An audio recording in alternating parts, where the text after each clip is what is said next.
Okay, cool. Live. How are you? I'm very good. How are you? I'm good. Where are you? I am in a studio flat at my coach's parents' house. Right. Who's your coach? Mike Allen from AOD Fitness. Um, so yeah, like I've like sort of just moved in with his parents, and like luckily they had this. Um, I don't know what you call it, annex or a studio. Um, it's just sort of done up above the garage, so it's just like a one room, got it all. Um, yeah, Didn't they have a team at the games? yeah, that's Am I it. thinking of that? Yeah, okay. Yeah, so Mike, Helen, Harry, and Georgia Radley went to the games a couple of years ago. So yeah, they've all got a the coaching platform they work off as well. Okay, cool. And is one of those people you mentioned your coach? Yeah, so the one on the left there, Mike, he's my coach, and then we got Ads and Harry there as well. And So I did you suppose say they're like Mike the founders. was Mike on the team that went to the games? Did you say, or is that a Yeah, different Mike? yeah, no, that's the same one. So Mike and Harry there were the two guys on the team. Okay, these two. Yeah, and they're also coached by Ads. Okay, very good. And who else? Who else do they have then that I know? Oh, here we go. I suppose. So Owen we got Roberts. Owen Don't know who Roberts, but that I'm is. pretty. So he was Oh, I know on. Helen Nutter. Yeah, Helen. She's on the team, so she's one of the coaches as well, and she's on the team with the guys. There's you. Do you know Lois Smith? No. Do you want me to No. pretend? Will I pretend I do? Oh, Lois. Yeah. Yeah, Lois. Yeah, I'm on about. Yeah. From so she's the new addition on the team. Okay. Um, but Are they going again yeah, then? Is that the plan? yeah, that was the plan. So they went to Lowlands 2 years ago, and Mike unfortunately tore his hamstring, and then they were back in Berlin this year, and unfortunately Lois came down with a knee injury. Oh, man. Um, yeah, I know. So they've been struck with a bit of bad luck. Hang Um, on. I spoke to Helen Nutter. Where did I speak to Helen Nutter? Mallorca. Was she in the Mallorca? at Marbella. Oh no, Madrid. Marbella. She would have been One of them. at. She Yeah, was at one of yeah. them. She would have been at both. She was at Madrid and at Marbella. Yeah, it was Marbella. I spoke to her at Marbella and she was talking about how twice she got fucked over by teammates getting injured or sick or whatever. Yeah, Yeah. Not yeah. she didn't get fucked over by them. She didn't mean it like that. I just Yeah, meant yeah, well, yeah, no, yeah. I she won't obviously did agree so, with she did something shit when she was younger and it's karma. She's been karmically you. fucked over. That's the like trouble going team though, isn't it? It's just You're like reliant. you are literally you're hoping that everything goes well, but unfortunately, when something like that, there's nothing you can do when something Oh, like that happens. you're kind of fucked, aren't you? Um, Um, Speaking of team, you used to play rugby, is that right? yes, that's my sort of like sporting background. Um, Man, we need to get you some more followers on Instagram. Yeah, This I is know. You're not doing a good job here, Harold. No, I know. Yeah, it's on the up. We're working on it. Yeah, it's a hard job to be fair. I think as well. There's a lot of people. Dick Whittington. There's a lot of people who who start who have started this before, either coming in with a big following or started it early enough that they garner a big following quickly, and Mm. then it's easy to look at those and be like, how the fuck? But it's like they've had an extra Mate, 5 years or honestly, like if I looked at all this, so like in the grand schemes, I was like, right, well, you put on some good performances, you can get yourself to semis and whatnot. The followers and whatnot will come. But it's just literally a slow and painful game, and it's just like I almost think it's quite sad, like the amount of times you need to be posting. You need to. yeah. It's a different game. It's a I don't know. Say it loosely, but it's a job in itself. Just trying to like post, stay on top of things. It is the kind of thing though as well where I had this conversation with someone recently that like you actually you actually just do need to play the game. Like if you want the rewards, if you want that side of things, you just have to accept, all right, like this is just part of the game. I just have to play this bit of the game, like it or not. I need to mm, post shit online, like it or not. I need to be funny, or I need to fucking be vulnerable or whatever. Like Yeah, actually vulnerable, you not that have to fake do vulnerability. something. You have to do something else, right? Because why? Like, like I've just got in my bio there, just like the Cornish Dick Whittington, because I've just sort of left Cornwall and moved up here to be with my Yeah, coaches. But at least it's funnier, right? Rather than having Harry Lightfoot, 24, yeah, Cornwall. I really like CrossFit, and it's just like you got to have your own niche and do something that's gonna get yeah. followers in. And unfortunately, I'm not pretty enough to get the followers that way. Who took that And photo? is Was it it Kieran? Kieran? Yeah. Yeah, that's a classic Kieran Watts. That's in there. Mm. That's a classic Kieran Watts photo. Yeah, he was pretty sweet. He just like messaged us and said he was over there, and he got some shots for us. He got loads of followers because he did a slow motion video. Well, for a lot of reasons, but like I'm sure he'll agree himself, one of the large reasons he got a sudden burst of followers was he did a slow. I'll never find it now, but he did a slow motion video of Danny Spiegel doing like double unders or something. So if you just post Mhm. that on your page, you'll get a What, Danny boost. Spiegel? Yeah, just post slow mo video of her doing that, and then you'll get a boost in followers. And then Maybe only some people will realize. maybe after this podcast now, I will just cut my face and put it on that video and just see what happens. Or do Yeah, you think it still needs to be Danny Spiegel's face? there's people that won't mind. Yeah. Just People won't mind. change the face a little bit, close your eyes and squint. Yeah. It is, but it is hard though as well, because like I feel like you can have two different things. Like you can have the attitude of, oh, I'm not playing that game. That's not the type of person I am. I'm just going to be an athlete, and I'm just going to train, and I'm not doing that. Like I'm not selling my soul, or I'm not selling out, and blah, blah, blah. But then it comes to the point where it's like, okay, well then if I want to be a full-time athlete, I need to have income coming from somewhere, or else I'm not a Yeah. full-time athlete. I'm going to have to coach, or I'm going to have to work, or whatever. So like you're going to have to work in some capacity. You're either going to have to work at this shit, like cultivating an online following and having enough of a reputation or enough of a following that brands would say, oh, hey, yeah, let's go for Harry and use Mm. him instead of X, Y, or Z. Or you just accept the fact that, like, right, I'm not doing it and it's going to cost me, and I'm going to have to either save a shit ton of money before going all in, or I'm going to have to not go all in as much as I want to because I have to pay rent and shit. Yeah, absolutely. Which is kind of like where we've sort of come from. We've like I've literally just packed in, like, got enough saved up, like as life savings that I'm putting away, and I'm telling myself I'm not going to touch. And then I've got like a separate pot to the side of that I have just put aside for stuff like this, so I could just move up and go all in. And I've kind of had to come to that decision to do it now or never. Otherwise, you're just going to sit on top of that thinking your whole life, like, what if I did that? But I've still got like a couple of hours and a couple of jobs, a couple of fingers and pies everywhere, just getting a bit of income in. What was your did you have a career? Like, have you left a career? Well, I just got into coaching, so I would have, whilst I was playing rugby, I got into personal training, and started coaching that way, and then I was almost started taking. I stopped playing the rugby, started taking CrossFit a little bit more seriously.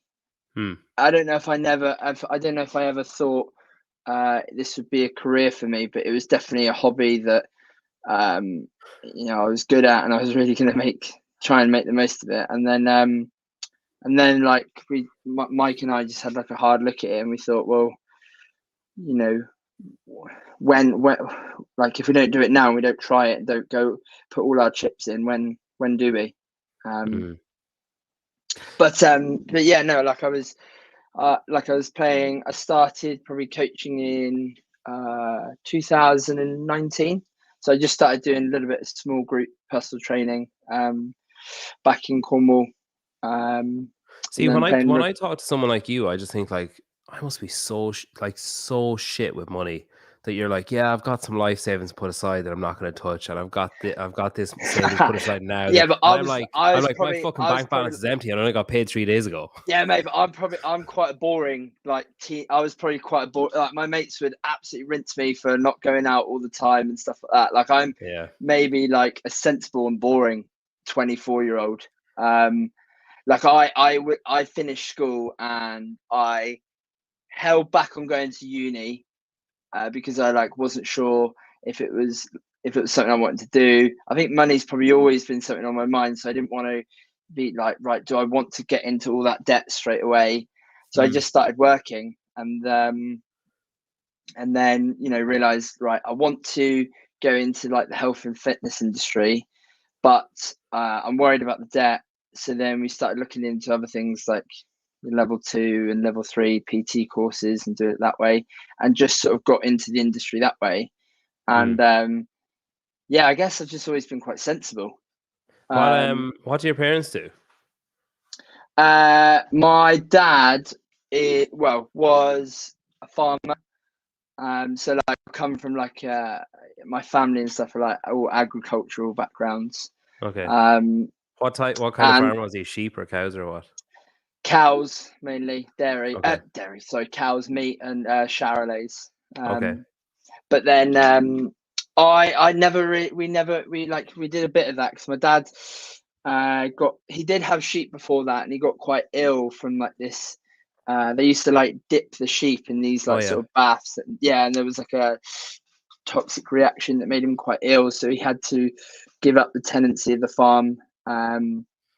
But then when like my brother and I were growing up, we just had like a little small holding with like a couple of bullocks, so we didn't have I'd never really sort of got into farming, and it was when I was younger, it was sort of something that I thought, oh, maybe I'll have to go into, but I didn't really necessarily always want to.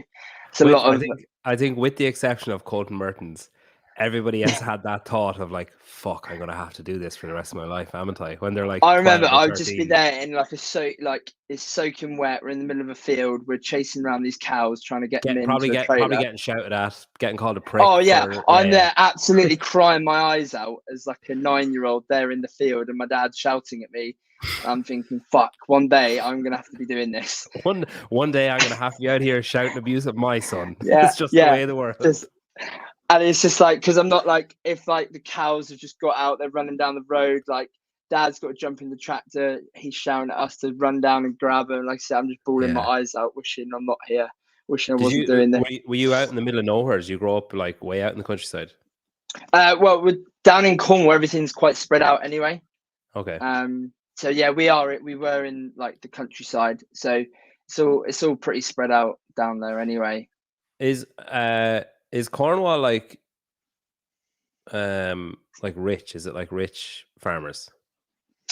Comparatively speaking, I wouldn't say there's like Land Rovers, that kind of shit. Like there's probably bougie farmers. Like, are they real farmers? I'll tell you what. There's people buying up farms now that I don't know. They're like ex-bankers and stuff like that, and they're coming in buying out farms because like I don't know.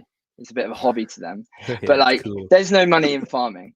Like, yeah, no, agreed. There's absolutely no money in farming. Yeah, so, that's what I picture when I picture Cornwall. I picture tweed suits and clay pigeon shooting, and like exactly. one of those like setter dogs. I have got some tweed in my wardrobe back at home, but I don't have a Range Rover. Like, okay, that's your outfit for Waterpalooza sorted tweed suit. Workout number 1. That's the after party ready to go. Even just workout number 1 waistcoat. Don't you have to wear the suit and come out like that? Just hang it, just take it off, put it on the J hook. Yeah. Perfect. Right, ready to go now. That would make Willie George's berets from a few years ago look shit. A flat cap with a bit of like straw out of your mouth or something. Flat cap, some welly boots. You wouldn't get away with a shotgun over your shoulder. But to be honest, I don't know if it's the right area to bring a gun out. Like, yeah, you can see what the first workout is, and potentially wear wellies as well, like Wellington boots. That would be, that could work. If it's to do the water, then yeah, I probably will, and then just kick him off at the side, ready to just sink, wear them in and sink. That's interesting. Yeah. So he doesn't farm now.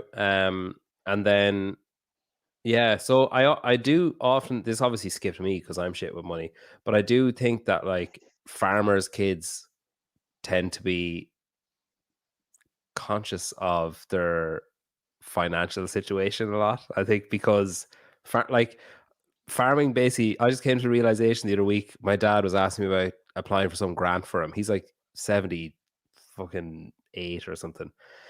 And he was asking me about applying for some grant. And it was so funny, right? Yeah. So you get money. This is going to be boring if you don't care about farming, but you get money here.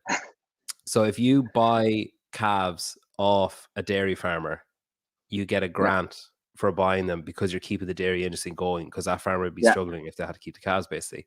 So he buys calves off dairy farmers, and then he realized that you get a second grant if you weigh the calves like 6 Right. months in, and if they're slightly lighter than they should be, you get money to be like buying them more grain or more nuts or whatever to feed them, to bulk them up a bit. Right. Okay. But they have to be like struggling for weight, right? So I assume nobody from the Department of Agriculture will watch this, but we Yeah. guessed we guessed all the weights. Like we were just like, you're supposed to use an official scale that has a registered number and like weigh them all, but like fuck that. So Right. we were just like, I don't know, like 110 kilos, I don't know, like 80 Yeah. Yeah. kilos. And we just guessed them all, but then made sure not to put them on zeros, not to have like 180. It had to be like 178.5 or whatever. Right. And then my friend is a farmer, and he's like, no, they won't go near you. Like, sure, they give you like 40 euro for every 4 calves or something. It's not like big money, so they won't care. No. So my dad rings me yesterday, and he's like, can you get me the number for that weighing scales that you said? And I was like, why? And he's like, the department are coming out tomorrow to check all the calves. Yeah, it's shit. Get that sorted. So like, Right, but I came to realization with that like if he didn't have those grants, like we would have been fucked financially like 30 years ago. We would have been under. And it's only because of those grants that like farming has survived. And I think that makes, myself excluded, that makes most farmers' kids really like, oh, where's my next bit of money coming from? Oh, I need to keep this money. I need to like make sure it's safe and shit. Yeah. It skipped me though. We're probably just like a little bit too tight with it though. I don't know, if you're 24 and you've got life savings, I think you're kind of doing okay. Yeah, doing all right. Yeah, I didn't say how much was there. It could be a little bit. £10. Have you come from a farming background then? Yeah, farmer. I'm just telling you now. Your next sponsor below is just going to be Farmers Weekly. Yeah, or like what's yeah, actually, Mole Valley Farmers. Land Rover would be pretty cool. Yeah, some kind of cheese or something. Cheese. My best mate sells cheese. If you're interested, we could put that down. Did you know that the bassist of Blur, when he left Blur, left to make cheese, and he's won like awards making cheese? I didn't. I know. What's fact. the song? What's the song? Why does it always rain on me? Who's that Travis. by? So that's filmed in Cornwall. I know that, but that's filmed near where I live, and I think it's called Cheese Ring up there, where it's at Minions. Right. God, we actually came full circle. I was like, what has this got to do with cheese? But you brought it back. Yeah, I know. Yeah, I panicked slightly then. I was like, where am I going with this? Okay, yeah, right. So now I have a picture now for it. So it's proper like fucking vast rolling hills then that I'm picturing. Like, okay, like moors and shit. Like, yeah. Like okay, where I live, like I used to live, or where my home is like not like the picturesque beaches everywhere. Like I'm a little bit higher up. Like I think where I live is like the furthest town or furthest village away from a beach. So yeah, it's just like moors, and like 10 minutes away I've got Dartmoor as well, because I'm literally right on the border of Devon. Oh, okay. Devon is custard, isn't it? Yeah, Devon is custard, ambrosia custard. Okay. I'm trying to picture I'm trying to think if I'm thinking of the right. Is it near Wales? Like, no. I mean, if you were looking up, yeah, I guess. All right. Okay. Oh yeah, it's across the peninsula. You mean you wouldn't swim? I mean, you wouldn't swim that unless you're Ross Edgley, but. And where are you now? Like, I am Worcester, so just below Birmingham. Birmingham. Oh, there it is. Is that the sauce? Worcestershire sauce. Easy for you to say. So you're there. Okay, wow. All right. Is that where the sauce is from? Yeah, Oh, dude, Worcestershire. I have no idea. Go back to cheese. Like, I don't know about Worcestershire sauce. Um, and okay, so you moved up there to be with your coach. You mentioned rugby there. You started playing rugby when you were like in primary school, like when you were a kid. Yeah, so I start like everyone down in Cornwall. It's like rugby or cricket are like the two main sports. Like, I don't know if you've been. I suppose it's like in Ireland, right? Rugby is just such a big thing. Yeah, not so much Um, cricket, but yeah. yeah, no, yeah, but like rugby. Yeah, because I remember like when I was, I don't know, 15 or 16, we came on a rugby tour to Cork, Okay. and it was just like Ireland and Wales just seemed ridiculous. I just love rugby, but down in Cornwall it's pretty similar. So I started playing rugby when I was about 10 or 11, 9, 10, Yeah. I think it was. Um, And was this with a local and club or with school or where? yeah, I started at school, and Okay. then when I was at school, we just literally had like one of the lads' dads approach us and said like, look, come on down to like your local rugby club. Get in my van. Yeah, yeah, come see this. Check this out. Here's a lollipop. And was that like? Do you think were you good, or do you think they were just like, oh, here, go down Nah, and pick up anyone you can I get? I think it was all right. Like it was more like it's like grassroots level. So they were just Okay. like trying to pick out kids that loved it, get involved. I don't necessarily think I was very good back then at the start. Hmm. Like to start with, I was really unfit, a little bit chubby, not very tall, still not very tall, but um, yeah, just sort of loved it. Got to see all my, like I said, all my mates did it and stuff, and I always really wanted to play rugby as well. Um, and then when I was about like 12 or 13, um, we started like looking into ways of training outside of rugby. So we like went to this thing called like a junior strength academy. So Who's we? Who's we? You and your mates. me and my teammates, me and my friends, Okay.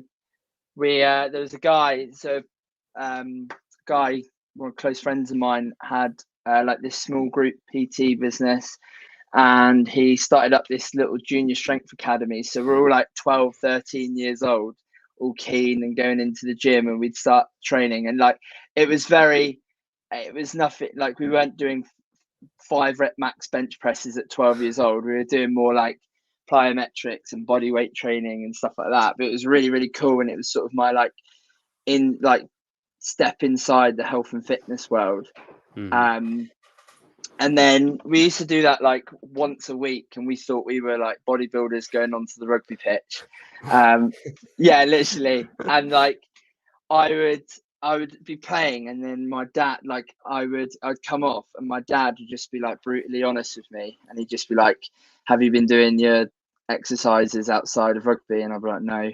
He's like, "Right, that's why you looked unfit on that pitch and stuff It's like that." fucking obvious, son. Yeah, Get in no, the yeah, gym. literally. Again, I'm back to those fields, crying, shifting in cows. Had he And played rugby when he was young? yeah, he played rugby when not like as an adult. He played rugby up until he was like 16, I think, and then his So it was parents told him he had to come home and work. yeah. So So he was living vicariously through you a little bit, maybe being like, yeah, "You can well, do what I never did, son." no, yeah, no, he's always said to my brother and I like he'll always give us an opportunity to try anything and do anything within reason, because Yeah. like he never got to.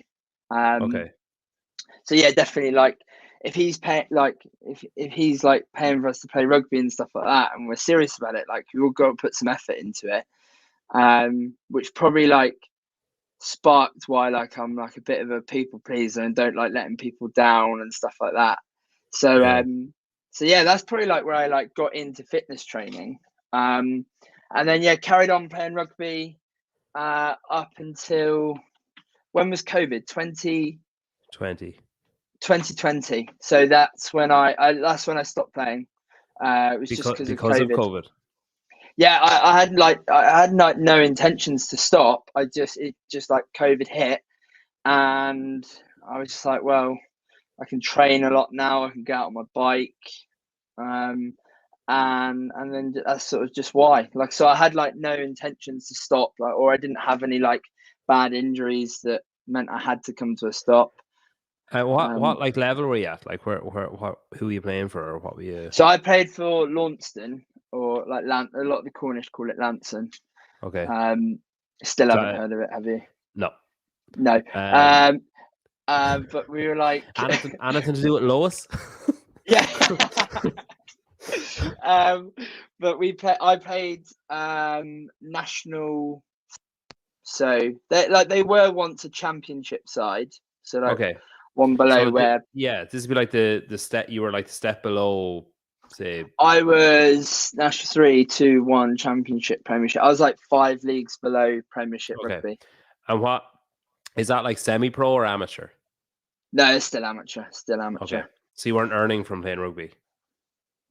We got £50 a game if we won. Right. Here we go. It's sounding good, right? Did you ever win a match? No. No, we got. I imagine the chairman like gesturing down to the manager, being like, "No, throw it. I don't have the 50 quid." Like that. Yeah, we really need to get rid of that. Yeah. No, we did all right. Like we did. I remember I played in a season where we got promoted, so that was pretty cool. So a lot of 50 quids came in that year, but. A bit of a barren spell the year after, I imagine. If you yeah. lads, save that money. Save that money that we earned last year. Then it actually turned around. We had to start paying the club back for every loss. Yeah, that's the fine print. Is it like so like say GAA here, like football and hurling and stuff is an amateur sport, and there is that aspect of you do get, sometimes depending on what level you're at, if you're like playing for your county or whatever, you might get expenses, you might, like that kind of stuff. But there is a thing, even down to the most grassroots level. I'm sure it's the same with American football in America as well. There is this thing of like, it's really hard to get out. Like it's really hard. It can be easier to have never played it than it is to have done something and then stop doing it. And then there's this like kind of guilt attached to like turning your back on a team or like not turning up anymore, not going to training, and that you can't go to the local pub or you can't go to the, that people be like, either coming up to you, arguing with you to like, oh, you have to come back, you have to do whatever, or else like shunning you because you're no longer so involved. I was quite lucky. Like when I was playing, like we never really had it. I mean, I had like a captain who would be pretty bad, but like years before that there'd be like fights at training and stuff. That's how passionate these guys are about it. Again, they're like farmers' sons. They're like the Colton Mertens, they've been shoveling shit all day and they're just here to play rugby now. And like I said, back in like a couple of years before I started playing, there'd be like bust ups and stuff at training and stuff because boys are just so passionate. And I remember guys telling me, like some of my teammates, they like knew I was into CrossFit, knew I like to do a little bit of competing every now and then, and they'd be like, mate, you can go to the fucking games anytime like you want. You don't have to. You can go when you're 35. And like to start with, I was like, yeah, fair enough. Like I'll concentrate on rugby. And then like it's to the extreme where like lads are like trying to plan their like weddings and stuff, and they have to have it in the summer because they can't have it during the rugby season. So like, I love that attitude of like, you can go to the games anytime you want. It's like, oh yeah, I'll just decide to go in 3 years time, and then I strictly remember him saying you can go anytime you want. You can do it in your 30s once rugby's all done. And I remember going home that night, and I was like, "That's so stupid. That is so stupid." That's coming from a man who has no concept of like CrossFit. Me and Harry was saying this the other day. Like the amount of training and the amount of effort that goes into like our training now compared to like what I used to do when I was playing rugby versus like I got friends of friends that are playing championship, premiership rugby that don't train anywhere near as much as what we do now. Yeah. And they're like at the pinnacle of their like career, right? They're playing at the top right now. But yeah, no, like it was a little bit like that. Like, yeah. Did you get much shit? Like, so at say 2020, you stop. It's obviously season's finished and everything's paused for 3 weeks, and then that turned into like 18 months or whatever. well, when it was ramping back up, I'm assuming that like a coach or someone a selector or whatever would have called and been like, "Hey, we're going to start back up," and you're like, actually, I'm not going anymore. I remember before even COVID hit. I remember I had what did I have? I had like anyway, it was some sort of injury, and I'd been ruled out by the physio to play for like 4 weeks or something. And in that 4 weeks, there was like a local competition going on, and I thought, screw it, you know what? Like, if I've been ruled out, I'm gonna go do that. But I still kept it really, really quiet because I just knew that what would happen if any of the boys found out. Yeah. Did it, went with one of my friends, and we did it, and we actually ended up winning it. I really buzzed. Went back to my mates, played rugby, and then the coach is just texted me with a screenshot, and it was just on this. I mean, it was 1-1 games, and it was on their story of just me skipping. And I think I must have had a calf injury at the time. And he was just like, I think if I went back and looked at it now, he just goes, "I think you know how this looks." And I was just like giving him chat back, like, yeah, you know, it can't have been that bad. And he is so pissed off with me. And you get to training, and training's not fun then. But when we were coming back, I'm trying to think, because like the first quarterfinals they did, I had no expectations. I like really enjoyed my like CrossFit now, and I was like, yeah, let's give this a go. Quarterfinals, I was like, oh, this is exciting, brilliant. I've qualified for that, and I think again, I had no expectations to try and qualify for semis, but there was like a workout, like a rope climb, pistol, and GHD workout that didn't really go very well for me. And I think if that had gone a little bit better, like I wouldn't have been far off, I don't think. Saying that, 251st. So, but I remember it was like then they were like asking, right, you know, you coming back to rugby? And that's when the boys from AOD were sort of turned around and said, like, I think you need to like have a good think about this, and because like I think you could give this a really good crack. And I don't know if they said to start with like we can try and make a career out of this, because even, you know, it's all a bit unknown at the minute, but it's like I think, you know, you could be put pretty good to try and make it to the games one day. And then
It's bizarre, but I think whenever you put your hands down on the desk, it messes with the sound of your mic. I don't know, because it doesn't when your hands are up, nothing happens, but as soon as you put your hands down, it starts going crackly. Yeah, that's perfect. All right, and then I'll just go down like this.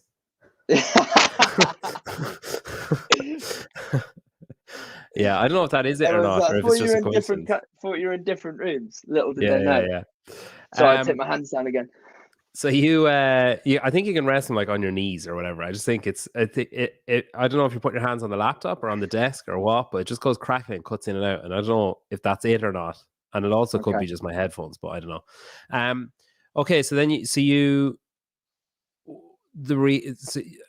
it's funny as well, the two different sides of it. Like, maybe you'll correct me now and say the rugby guys weren't like this at all, but the two different sides of it sounds, and this sounds familiar to me from talking to other people, that the CrossFit side tends to be someone saying, hey, you could be really good at this. You need to decide, like, do you want to do this, or do you want to keep it as a hobby? Like, do you want to train and have a bit of fun with it, and maybe do some like weekend warrior type competitions or whatever? Or do you want to go further than that and, like, have a shot at, who knows, semifinals, Waterploos or whatever?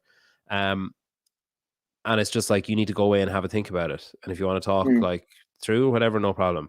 Whereas I feel like the other side of that conversation tends to be, you're doing what? Like the GA side, the football side, the soccer side, the rugby side, the fucking horse riding, whatever the other side is, always tends to be, fuck that, mate. Get, like, it always tends to be the more aggressive side. Yeah. No, like, I don't know, like, I suppose it's such a bold statement, I think, to say, like, imagine just a kid coming out of the blue and just being like, he's walked in, well, and I'm sure there are, walked into the CrossFit gym, he's not done any sort of any sport in the back, like in his past, and he's just gone, right, I'm going to the games, or want to try and go to the games. And his coach asked him this: do you want to do CrossFit or do you want to make money? Incredibly accurate. Yeah. Do I have to answer that? No, that's what the coach would ask that kid when he says, "Are you going to go to the games?" Like, hang on, are you sure? I think as well, though, part of it is, like you're saying, someone coming into a CrossFit gym and saying that, people would be like, "Yeah, fucking right, good luck," or whatever, best of luck. But because they're in the know, whereas I think if you go to a coach of a different sport and say, I'm going to stop doing this sport because I think I can do this other sport that you've probably never heard of and probably have no idea what I'm talking about, and all you've heard about is that it's shit or a cult or you get injured or etc., and I'm going to make a go at a career in this, and they're like, they just can't comprehend the link. But because, like, for them, like, it's just rugby has been all they've done. So, and for me, like, I've done from school. I listened to one of Dallin Pell about softball, baseball, all doing. Hang on, your sound has gone fucked altogether now, and I don't know why. Is that so? Someone just say in the comments, is that me? Is it my problem, or is it the same for everyone else watching as well? I don't know. It's just kind of crackly or something. You're cutting in and out, and I don't know why.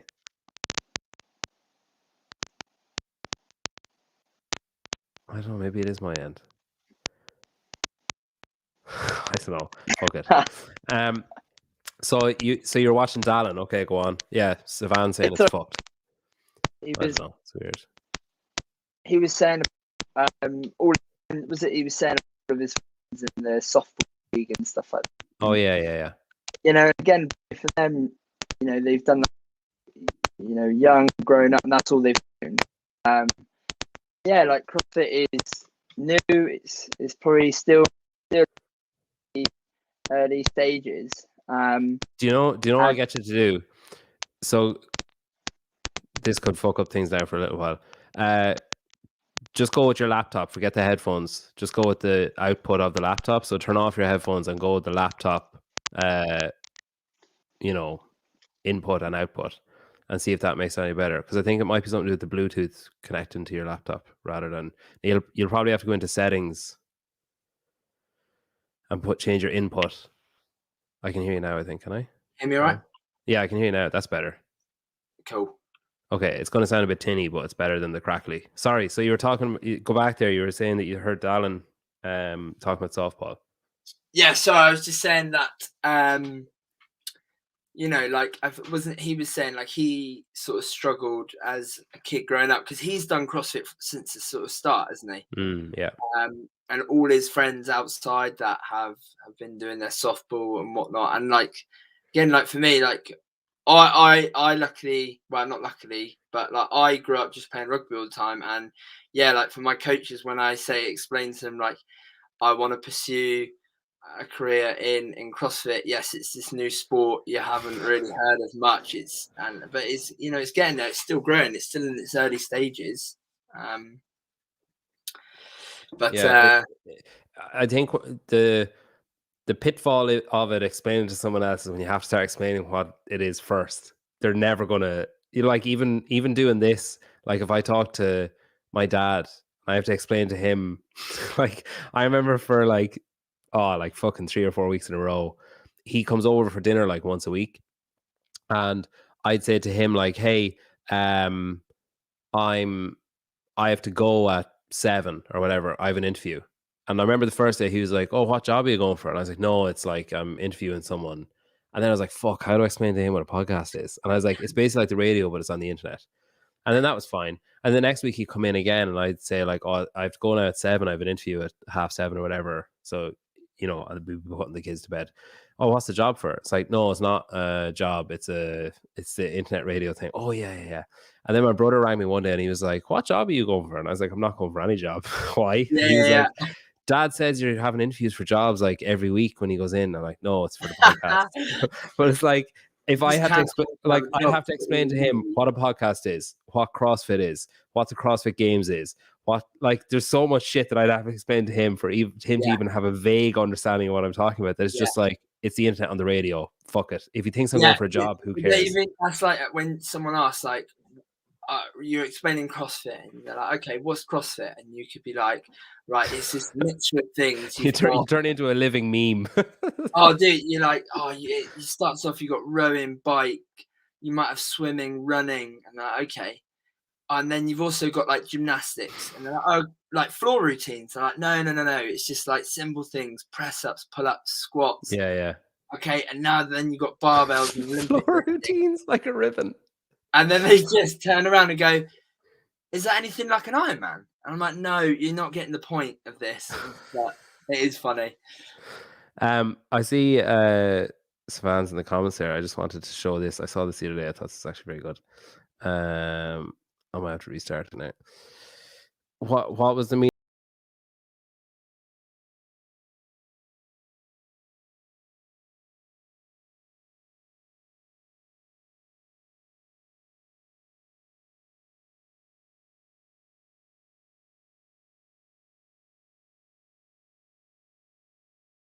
He looks playful. Yeah.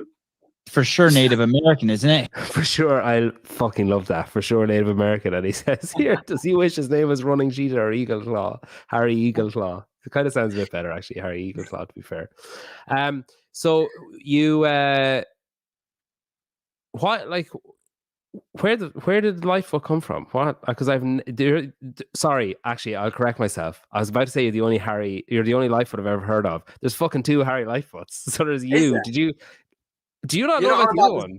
You're not about the singer Gordon Lightfoot, are you? No, Harry Lightfoot is a fucking award-winning. This is so bizarre.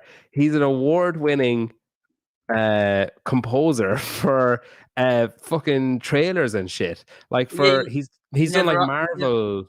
You never asked me about what I used to do before rugby. Oh, you used to be like scrawny and blonde-haired and blonde. Yeah, not proud of it, but he's done. Fuck, this looks different than it did on my phone. He's done here. He's all right. They're not the ones I saw earlier on. Like fucking Marvel, Toy Story. What the fuck is that shit? He's trailer and production movie. Oh fuck it, I'm not gonna find it. But he did the music for Toy Story trailer. He did the music for all of these movies that nobody has ever fucking heard of, like ever. Even the people that were in them never heard of them. He's done the Marvel Endgame music, like for the trailer, the Toy Story music for the trailer. There's another one I saw in there as well that I was like, Jesus, guy, like just Googled Harry Lightfoot and that came up. Usually I Google the person's name and then CrossFit, but I was like, well, there's no need to do that because there's surely only one Harry Lightfoot. Yeah, there is only one. And then yeah, and him, and so there's 2. Yeah, has he got more followers than me as well? Oh, I'm not going to check. That'd No, hurt your don't do feelings way that. too Or, much. like you can look, just don't bring it up on here. Yeah, yeah. I'll only bring it up if it's less. No, um, you're looking now, aren't you? I am. Yeah. Yeah. The name Lightfoot. Is that like? I was going to say, has that been in your family long? But that's maybe the stupidest thing I could ever ask. Mate, as far as I remember, I think it's been definitely been in my name for a while. But Yeah. if you can do searches online, can't you? Or like of your lineage or whatever. Yeah, like your family tree, but I feel like it goes back to like Anglo-Saxon time, and it's a name for a messenger, Okay. I think. Oh, because they were light on their feet. Probably. Or a dancer, maybe. Maybe. First series of like Dancing with the Stars or Strictly Come Dancing the winner was Lightfoot. Imagine if that's what I get from this, is BBC get in contact and want me on Strictly Come Dancing. I mean, man, there's worse gigs out there. I'd say they pay fairly handsomely. You probably need more than 3,000 followers, though. I'm sorry to break it to you. Keep bringing that up. I'm trying to guilt the chat. That's 28 potential extra followers there. Yeah. How many? Can you see how many people are viewing now? Yeah, I can see there's 26 now. Fuck, 2 people left. I should have said it earlier. Okay, yeah, we could have done 2. We could have had 2 more followers then, but never mind. You qualified for semi-finals this year gone by. Yeah, and you were in Berlin. Mm-hmm. And you qualified handsomely. Like you're well inside you were like top 6 or something, right? In Europe. I think we were fifth. Okay. So were you going, like, you hadn't been to that stage before? Like you'd been to quarterfinals, obviously, but you hadn't been to semi-finals. So when you qualify in 5th, are you like, oh fuck, here we go? Or are you like, all right, there's probably a hiccup coming, this is, like, it's going to be a lot harder than quarterfinals was? I'll tell you what, it was the Saturday, and so the first day we were like sitting in 18th on the Friday. And Mike and his girlfriend had come down. We did the quarterfinals down in Cornwall, and we were like just there, and Gina just goes, leaderboard's up, and she's there looking straight away, and she's just scrolling and scrolling and scrolling. And I'm like, in my head, I'm thinking, fuck, this is like last year again. I've had a workout and I've messed this up. And she's like, I can't find you. And I was like, fuck. And then like she just refreshed her page, and what she'd done is she'd gone from 18th and just started scrolling down. Oh, okay. And I think like she refreshed it, and I was like sitting at 6th. She had no faith. Yeah, I know. Yeah. I'm going to start at the bottom and work my way down. Yeah, I know. I've never forgiven her. But she, so, like after that, I was like, okay, that's pretty cool. Like we wanted to get into that top 60. And then, why not? And then like the last workout of the quarterfinals, I thought that was going to be like my worst finish. And I think I like bumped up another place. I think I finished in 5th. So yeah, like the general goal is to qualify for the games. So when we saw did you think, so that's a goal, right? But did you think that was within reach that year? So if you had the previous year, you kind of fucked up quarterfinals and you fell short. So what, like the goal, it's a lot of people say that the goal is to win the CrossFit Games. What I mean, like, let's be realistic. Only one person can do that every year. Was it a realistic goal? Do you think it was a tangible one that was actually within reach, or do you think it was just that was your like chuck it and see kind of goal? That's like the overall goal, and then the goal last year, like the smaller ones that we're working towards, was get to semi-finals, get in that top 60. Then we qualified as high as we did, and we obviously had this short window to now change the mindset of, okay, well, we've completed that goal, why can't we reach for the next one straight away? So like went into it, and I was sort of thinking, like I've done Miami now, I've done French Throwdown, I've done a couple of comps now, like I kind of know what to expect, when I think like realistically it is overwhelming, because I've had to quickly shift my mindset from, right, we just want to qualify for semis this year, to I want to now qualify for the games if I can, because I'm in reach. Well, So, and yeah, and I think like potentially it was overwhelming. And you know, like the second event again, like First one was the not sled great. pull, wasn't it? The First running one was and sled pull. First one was sled pull. Second one was the muscle up one. the ruck. The ruck. I Yeah. just could not get my head around it. But if you were saying and that then, when you joined AOD originally, the reason was because you thought you were shit at gymnastics, then that's probably going to be a troublesome workout. yeah, and then I felt great, and then they chucked the bag on me. I was like, right, Yeah. way to bring me back down again. And then the 46th place would have been for the snatch event, so that was a cock up of mine as well. So like, again, on paper, for anyone that knows me, like they'd be excited, and I was pretty excited for that event. Like it's a good event for me. And then in the briefing, I think it was in the morning, they had said like, right, we're changing. It's in like everything you're going to be doing is in pounds, not in kilograms. So I was like, okay, and we wrote down this list of like everything in kilos converted into pounds, and then because I'm not the brightest, had like a color coded scheme as well. And as in like one blue, one green, like that kind of way. mate, blue, white, blue, white, little green, little blue, like that. Okay, and like that, Mike and Adsy have really dumbed it down for me, and I'm like, thanks, lads, I won't let you down. Gone on, and I've set up my first bar. I think it was like 2:45. So, you know, Mike's probably watching this and he's gonna hammer me for not remembering, but I think that's like 111 kilos. Like, hit my opener, fine, happy. Next weight I was gonna go up to was 118. So I've looked at my like little piece of paper that I've brought on to the floor, and it's like this A4 bit of paper next to the judge. Looked at it, right, started putting the plates on, and I've looked back and I've put like 2 whites on, which are like 5 kilos each. And I just haven't thought, and I've like, okay, like that must be right, because on my other side I've put it on. So I've put it on, I've gone to hit it, caught it above me, and it's gone behind me. And I was like, right, that's fine, because in our little game plan, we were like, if it goes behind me, I'm a bit excited, a bit aroused, I've overshot it, I'm just going to move up to the next weight. All right. I was erect. It hit me on the way up. Yeah. Like, it didn't get past the third. It didn't get into the third pull. I had to go around to. Yeah, I had to go really far around. No, that's really exaggerating. That is. So yeah, like I went back to my piece of paper. 118. It's gone behind me. That's fine. I'll move up to 120. I think I was going to hit 122, 124. Okay. Look back at my piece of paper, and there's no blue, white, little green, little blue. Don't think there was a little white on.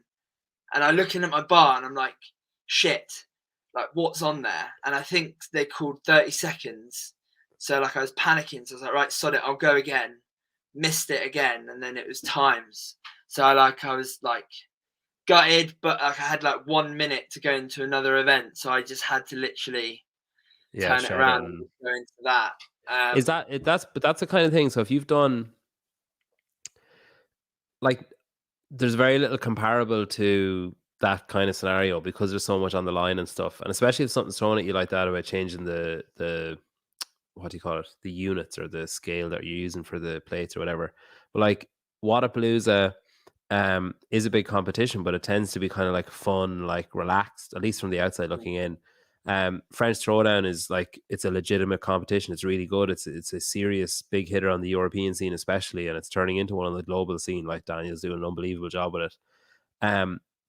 But there's still not as much on the line as there is at semi-finals. So if you get frazzled like that, like is that the only kind of opportunity you can really have to gain that type? Like, say I'm thinking of you now in 2024, if you get to semi-finals, or when you get to semi-finals, that you now have that experience of, well, last year I got frazzled and that's not fucking happening again. Or like I got caught out by there's so many like factors and variables, right, that like in your control. So like if I can now not go there and be like you said, frazzled and dazzled by like the lights and everything that's going on and the warm-up area, there's all these people walking past. I'm not really worried about that usually, but it is, like I said, it's slightly overwhelming. Now going back, I can control, right, I know where, because I think it's in Berlin again. So we'll probably get the same or close to the venue again. We can, and there's just loads of little different things we can control. Like I know what it's going to feel like going into the warm-up area. Yeah, I know what happened to me last year is going to hopefully shape me for this next season, and I won't come back. I'll come back with a different mindset and yeah, like not that I wasn't focused before, but I will be even more focused and dialed in now. Does it frustrate you that there's changes and stuff? Like, does it frustrate you that the numbers have changed? That now top 60 isn't the age? Down to 40. No, not really. Like, you know, let's just get training and get going to it. Like, yeah, I like that. Yeah, like it doesn't really bother me. It's, you know, obviously like. Well, you're not going to gain. You're going to gain fuck all by complaining about it anyway. So yeah, exactly. Going to be like, yeah, what's that? Sorry, Harry Bearclaw said that he wants to change. Change yeah, it back to 60. Like, where's it going to get you? Yeah. Yeah, no, it doesn't bother me much. But going back to the snatch bar event, like I'd come off and Mike was just like, the fuck did you load that bar up to that weight for? And I was like, mate, I don't know. Like, and he was like, that was 129 kilos on your bar. And I jumped from like 111 to 129. So he was probably at the side when watching you loading it, being like, geez, Harry's feeling pretty confident. He's like, okay, he's feeling good. Because I think we'd said, like, if you're feeling good, just go for it. But yeah, like I learned from that. Like I've got like a tab in my phone of you or like not relevant, but like I know the ones you mean, like the RX weight, exactly. That like pop up a lot, and then like conversions, and like sometimes in my like True Coach it'll say, right, your workout today is 135 pounds. I'm like, okay, cool. That's cool, because I know it's funny, I do self-made, and Taylor messaged me the other day and was like, can you send me relevant weights in kilos, please? And I was like, what the fuck does that mean? Like, where do I draw the line there? So I started typing out like, all right, usually the open weight is this, you know, like, and I was trying to think of like different, like if you're doing Fran, you do it at this. If you're doing like heavy Fran, you do it at Grace is this. I was trying to think of weights like that. So it's funny that like trying to integrate the flip side of that, I think, you know, Americans get a sense of like, fuck, it actually is really confusing when you start trying to figure out what it is or like what weights are. But I speak to Americans frequently, or people who use pounds and stuff frequently, and I still get like, someone will say, oh, it's 250 pounds, and I'd be like, what's that, like 100 and something? And I just lose all confidence immediately when I start trying to divide. Like, I'll be like looking at the colors, and I'll be like, okay, blue, right? That's 100 kilos. What if you go somewhere and it's just black plates? You're fucked. Well, by then I hopefully will know my pounds conversion, so it'll be fine. Exactly, yeah. And so you did semi-finals. Were you like, what was your prevailing emotion afterwards? Were you like, oh, 28th, that's like I finished inside the top half of the best athletes in Europe, or were you like, fuck, 5th down to 28th? Like, I was so upset, dude. I was like, I was really like everyone had come, like I've got such a good support, like everyone's great and everyone supports me so much, and like a lot of them would all sort of go, you know, like whatever the result, we're proud of you, or like you've done so well. And I'm like, I'm trying to think of like something that I heard. There was something that stuck with me quite a lot, and it was just like I just came away feeling like, yeah, I know, but that's not where I wanted to finish. That's not. But that's, you know, like I said to you earlier, like we had to shift the goal from making it to semis to okay, oh wow, okay, why can't this year be the year?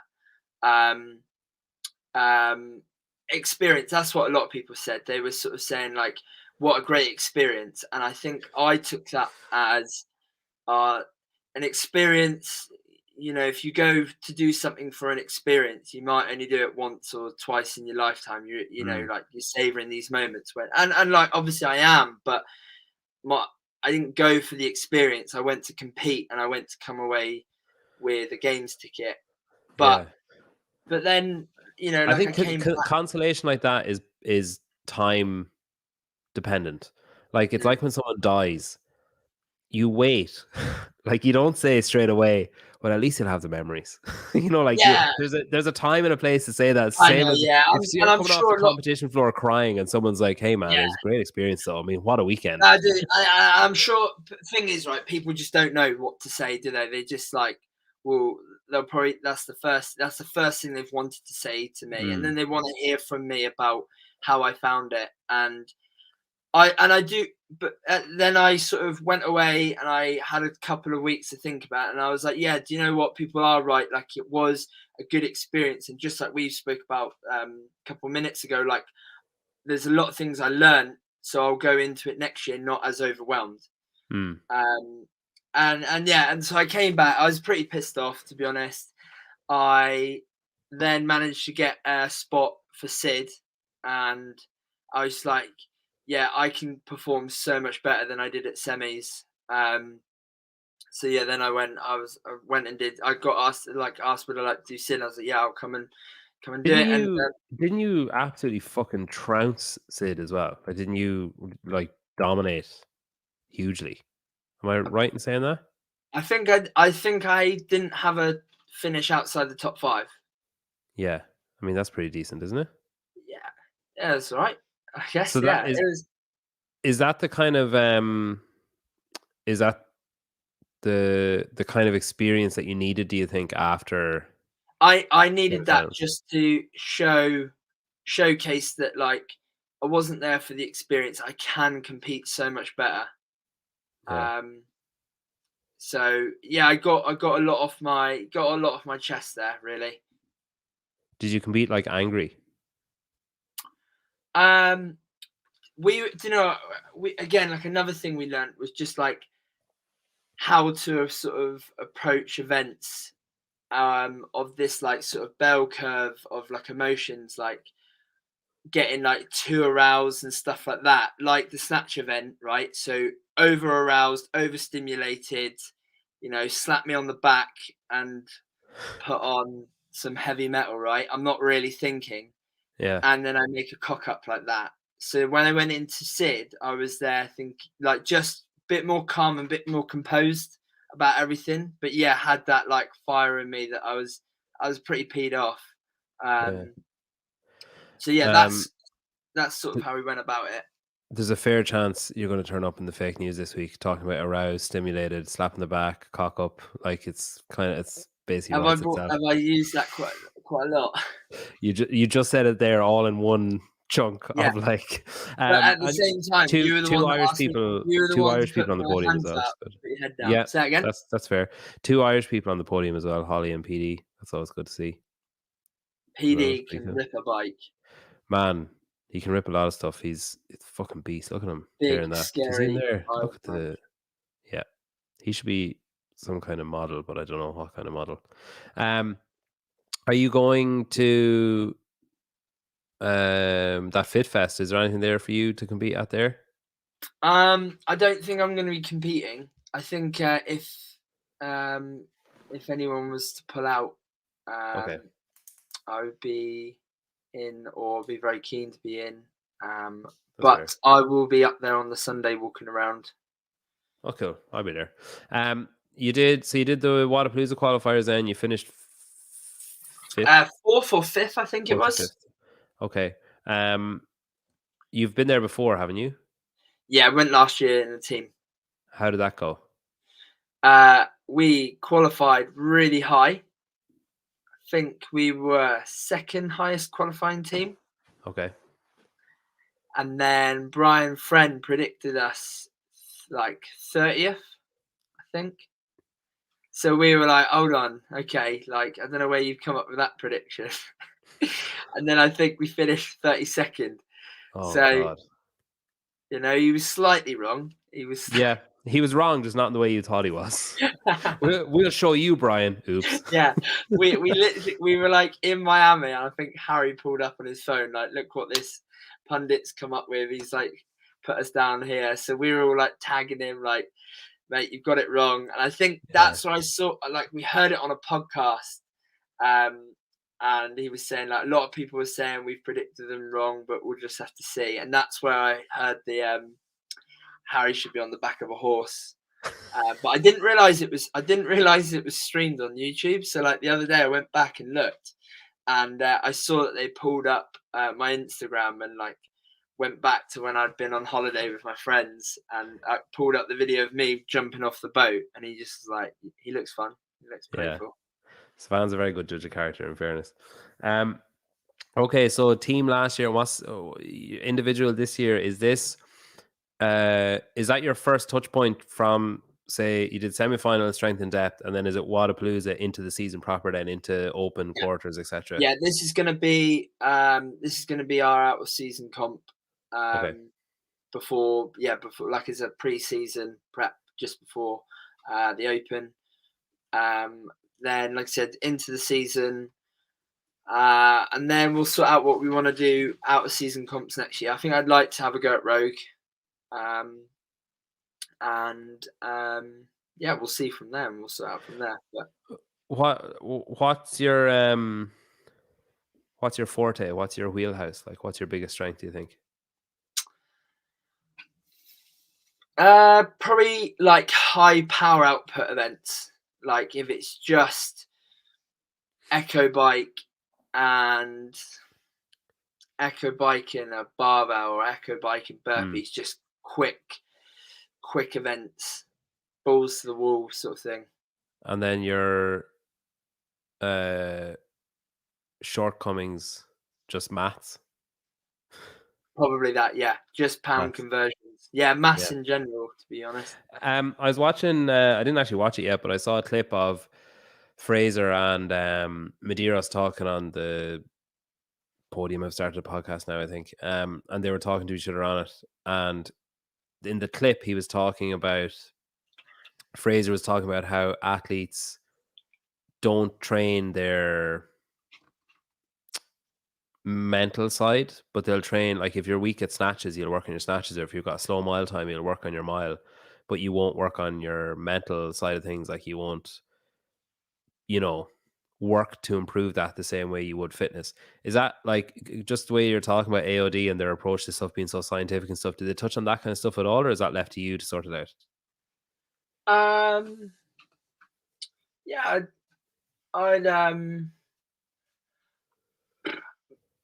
I guess we do, like, because we're all like quite a strong group. So if there's anything you're in doubt with or want to talk about, then we'll just come up and talk about it. So like we're very open, if that makes sense, rather than like closed and people don't want to talk about what you're worried about and what's stressing with you. Yeah. Do you ever get put in like? Do you ever try to mimic that scenario of semi-finals, like with the weights and stuff? Not that exact scenario, but like, do you ever try and? Do your coaches ever say like, "All right, we're going to do such and such a workout," and then at the last minute be like, "No, fuck you, we're going to the pool and we're going to do swimming," and it's like whatever. Like, do they ever try and fuck with you that kind of way, like to kind of put you in uncomfortable positions and make you doubt what you're doing, or not be able to plan or prepare for things? I haven't had that. No, not yet. I know. Do you know actually the team in particular touch probably on the mental side quite a lot more. Like I remember they did a training weekend last year where it was about mental resilience, and like I remember Ads sort of just said like their first session, I think he told them on Friday night it starts at 6 a.m. and it was just like out in this field in Worcester. And they had I don't know they don't talk about it much, so we'll move on. But like in the afternoon, I think they had to do some echo, like they had to finish. I think they were on like a echo bike cycle at the time, and they were doing it as a team on Saturday night, and they'd finished it. And Ads was like, right, okay, 2-minute rest, and you're going into worm grace for time. So like they've done that quite a bit. Probably because like Mike and I and the team and stuff have only like within the last 2 months been working together in person. rather than What's been the biggest shift there, do you think, from moving up? Like, what's been, because like you've gone, like, this is you're all in now. So what has been the biggest shift in the last couple of months, do you think? What's been the most noticeable change? Is it like, do you feel yourself having less stress? Do you feel yourself having more time to yourself? Do you feel yourself being able to apply yourself differently, like better? Or I feel I've got obviously more time to dedicate to training. I don't know. I wouldn't I'd say yes. I realize I've got more time, but like I'm quite a proactive person, and right, okay, I've got more time, but that's towards training, that's towards recovery, that's towards everything around it. Like I put up a post about how I'm not leaving any stone unturned this season. So like I'm not here twiddling my thumbs. There is always something to be doing. I'm noticing I'm not stressed as much because I'm not working like over 30 hours a week anymore. That's definitely been the noticeable thing. My body and my recovery does feel an awful lot better from being up here. Have you noticed a change in your training? Like, are numbers going up? Are things getting better as a result of that? Because there has been a slight increase in like the volume and the amount of training we're doing.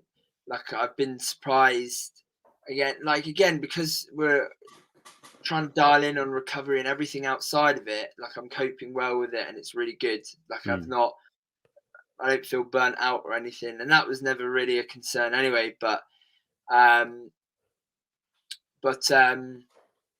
yeah, no, like I guess like numbers. I think I typically like react quite well to sort of strength training in the off season, so like that's not a massive shock to me. Like everything's looking fine at the moment, but like I said, just how my body's feeling and recovering so much better to what I used to, because of how we're doing things, like how many hours of sleep we're getting a night, not just scraping 7 hours, just trying to get 8. And yeah. What's that like? More than 7 hours a night? Fucking hell, that must be amazing. Oh, dude, I was exaggerating. Like, I want to try and get 9 hours every night, and that's heaven. I know. I'm sorry to I'm sorry to rub it in like that. No, that's the number I get is upside down from that. The number. Okay, so Wadapalooza is where we'll see you next. Well, competing next. And then you don't give a fuck what the season looks like after that. The job is the job, and just get on with it. I suppose that seems to be the mentality. This is my job. I want to compete at the CrossFit Games. I want to work to the CrossFit Games. So that's the job. That's what we've got to go ahead and prepare for. Cool. Well, listen, thanks a million for coming on. It's been great to get to talk to you. Great to get to know you a bit. If anybody that's currently watching or listening to this can go and follow Harry, and actually someone, Cave said, where the fuck is it? Oh, I'm never gonna. Oh yeah, he said the other Harry doesn't seem to have an Instagram, and he only has 1.2 thousand X followers. So you're beating. Oh, that was the other Harry. Yeah, the other Harry. Who was that? Who said that? Sorry. Cave Dastro.